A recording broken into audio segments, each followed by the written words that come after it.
ሰው ከተገበ እኩል አፌን ልክፈት ነው የሚለው። ቆይ አሳይሻለሁ እንዴት አድርጌ ጎዳና ላይ እንደማስወጣሽ። ጠብቂኝ ብቻ። ልጄን ለማሳከም ስንቱን ነገር ሆንኩ። የስንቱን ሰው ፊት አየሁ። ተራብኩ፣ ተጠማሁ፣ ጎዳና ወጣሁ።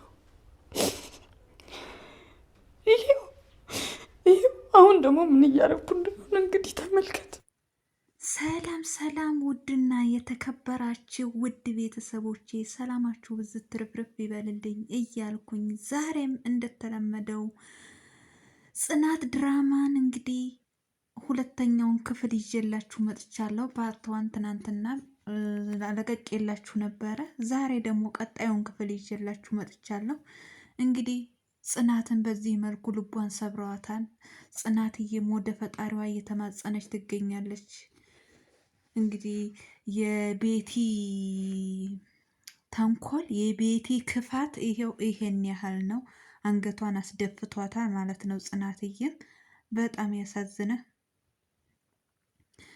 እሷም እንግዲህ ውስጧን እየጠየቀች ትገኛለች። ቤቲን አስቧት ቢሆን እያለች ነው እንግዲህ ጽናትዬም እንደገና መልሳ ደግሞ ኧረ በስመ አብ ትላለች። እንግዲህ ለተናገረችው ነገር ውስጧን ጠይቋት ማለት ነው። ኧረ በስመ አብ ግን ለምንድን ነው እንደዚህ የምለው እያለች ትል ነበር። እንግዲህ ተጓደኛዋ ጋር ቁጭ ብላ እንግዲህ እንትን እያለቻት ነበረ። በጣም አሰቃይታዋለች ኪራንም። ቤተሰቡን ሁሉ ነው የበጠበጠችው ማለት ነው። ቤተሰብ ሁሉ ነው የበጠበጠችው። ኪራም ይሄው እየተበጠበጠ ይገኛል። ምንም አልወደዳትም። ያው ፎቶዋ እንዳይለቀቅ ብሎ ነው እንጂ ከሱ ጋር እንድትሆን አልፈቀደም፣ አልወደደም ማለት ነው። እሱ ጽናትን የወደደው። ጽናትም ደግሞ እንግዲህ ኪራ ማንን ቤቲን እንደወደደ ነው የምታውቀው። እሱ ግን አልወደዳትም፣ ተገዶ ነው። የእሷን ሚስጥር እንዲደበቅላት ነው የምትፈልገው። እንግዲህ ጽናትን ሁለተኛ ስለሷ እኔን እንደፈለግሽ አድርጊ፣ እሷን ግን አንድ ቃል እንዳትናገሪ እያለ ይገኛል። ጽናትን አንድ ቃል እንዳትናገሪያት፣ እኔን እንደፈለግሽ አድርጊ እያላት ነው እንግዲህ። እሷ ግን አልለቃትም እያለች እየፎከረች ነው። መቼም ቢሆን ጽናትን አልለቃትም እያለች ነው እንግዲህ። እሱም ደግሞ ወንድነቴን አሳይሻለሁ ጽናትን ትነኪና በዚህ ሂጄ ነው አፍንጫሽን ብዬ የምደፋሽ እያለ ሲላት ነበረ። እንግዲህ ብቻውን ተደብሮ ማለት ነው። እሷም ኧረ እባክህ እስቲ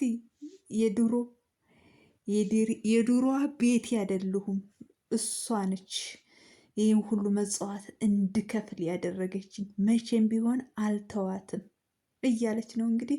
ሙልቅቅ እያለች ትሰማለህ፣ አሁን እግሬን ማሳጅ እንድታደርግልኝ ምናምን ትለዋለች። እሱም ምን አልሽ ሲለኝ ግልጽ አማርኛ ነው ትለዋለች። እንግዲህ እግሬን ሸኝ ግልጽ አማርኛ ነው ብላ ስትለው ሶስተኛ እግር ፈልገሽ መሆን አለበት ይላታል። ምን ማለት ነው ብላ ስትለው እሰብርልሻለሁ፣ እግርሽን ሰብሬ ዶሮ ጠባቂ ነው የማደርግሽ እያለ እንግዲህ ጥሏት ሄዷል ማለት ነው።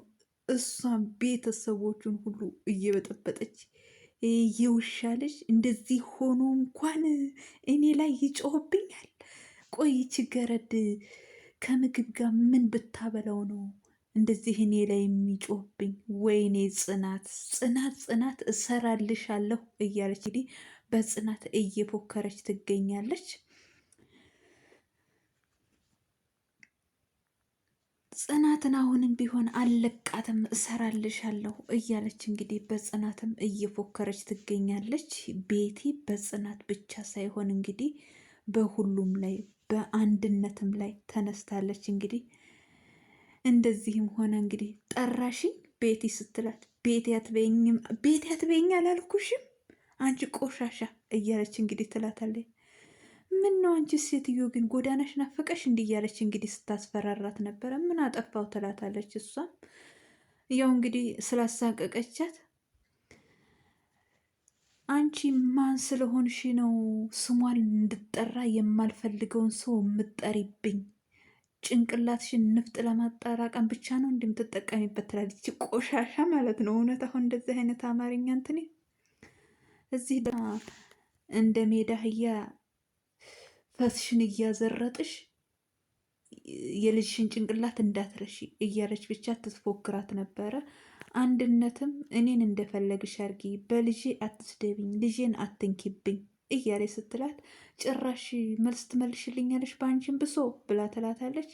ወሬኛ እያለች ስትደባት አንድነትም ኧረ ተይ ቤቲ አንቺም ሴት ነሽ የሚመጣብሽን የምትደርሽበትን አታቂም ብላ ስትላት አይደለም የሰው ልጅ እንስሳን ብወልድ ታንቺ ልጅ 100 እጥፍ ይበልጣል ያንቺን ልጅ አይነት አልወልድም እያለች እንግዲህ በእውነት አንዳንዴ ግን እንዲው ድራማ ይባላል እንጂ ስሜት ይነካል። አሁን እዚህ ጋር ቤቲ ከተናገረቻቸው ንግግሮች ውስጥ አንደኛ ገረድ የሚለው ትንሽ ሰውን ይረብሻል።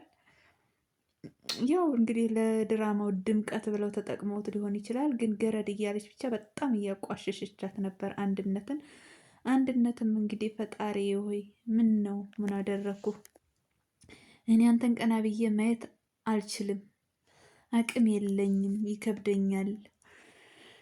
ለምን እያለች እንግዲህ አንተ በሰጠኝ ፍጡር እኔ መዘለፍ አለብኝ?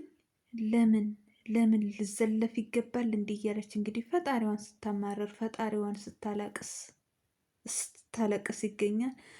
ልጄን ለማሳደግ ስንት ነገር ሆንኩ፣ የስንቱን ሰው ፊት አየው፣ ተራብኩ፣ ተጠማሁ እያለች ጎዳና ወጣው እያለች ብቻ በጣም እያለቀሰች ደግሞ ይኸው አሁን ደግሞ ምን እያደረግኩ እንደው እንግዲህ ተመልከት እያለች ፈጣሪዋን እየለመነች ነበረ።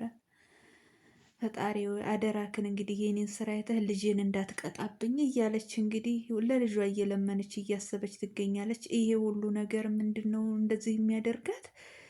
በነ ጽናትና በኪራ ላይ እየሰራችው በደል ነው ማለት ነው። እንደዚህ እያደረጋት ያላት እኔ የሰራሁትን ስራ እንግዲህ ለልጄ ብዬ ነው ይሄን ሁሉ ስራ የምሰራው ለልጄ ብዬ ነው የምትለው። እንደዚሁ ስቅቅ እያለች እያለቀሰች ማለት ነው። እና በጣም ታሳዝናለች ቤቲ ጽናትን፣ ኪራን ብቻ ሳይሆን ሁሉንም ነው ቤተሰብ እየበጠበጠች ያለችው ማለት ነው። እንደዚህም እያለቀሰች ደምንባ እያለቀሰች እያለች እንግዲህ ኩሽና ገብታ እያለቀሰች እያለ ጽናት ትመጣለች። ጽናት ምን ሆነሽ ነው እያለች ስትጠይቃት ልጄ ትላታለች። ተሳስታ ልጅ እንዳሌላት ደግሞ ነግራት ነበረ። ጽናት ደግሞ ድንግጥ ብላ ልጄ ስትል አይ አይደለም ተሳስቼ ነው ትላታለች። እንግዲህ ከዛ ልጅ አለሽ እንዴ ምናምን ስትላት የምን ልጅ የለኝም ምናምን ትላታለች። እንግዲህ የልጅ ህመም ከባድ ነው ምናምን ትላታለች። ጽናትም እሷም ልጅ ያለሽ እንዴ ትላታለች። ደግማ ደጋግማ እኔ ልጅ የለኝም ትላለች። እንግዲህ ወይ ጉድ! ጽናትም እንግዲህ አወራርሽ ግን እናት ነው የምትመስዩ ትላታለች። እሷም ደግሞ ለረጅም ጊዜ በሞግዚትነት ስለሰራው ባልወልድም የልጅ እናት ነኝ ብላ ትላታለች። እንግዲህ መልሳ ደግሞ ግን አንቺ ትንሽ ልምዳለች ስትይ ሰማሁሽ ብላ ትላትና ጽናትን ትጠይቃታለች። ጽናትም ልጅማ ነበረኝ ግን ወረደብኝ ብላታለች። አይዞሽ እንግዲህ ሊወልዱ ሄደው ባዶ እቅፍ መመለስ በጣም ይከብዳል። የአራስነት ወጉ ራሱ አይደርስሽም ትላታለች። እንግዲህ ጽናትም እንግዲህ እኔ ለሱ አልደረስኩም ገና ሆዴ በደንብ ሳይገባ ነው በመድኃኒት የነጠቁኝ ምናምን ትላታለች። እንግዲህ እና ቤቲ ሁሉንም ቤተሰብ እየበጠበጠች ነው። እንግዲህ ውድ ቤተሰቦች ለዛሬ ይዤላችሁ የመጣሁት ይሄን ይመስላል። በሌላ ቪዲዮ ውስጥ የምንገናኝ። ሰላም ሆኑልኝ። ወዳችኋለሁ፣ አከብራችኋለሁ። ባይ ባይ።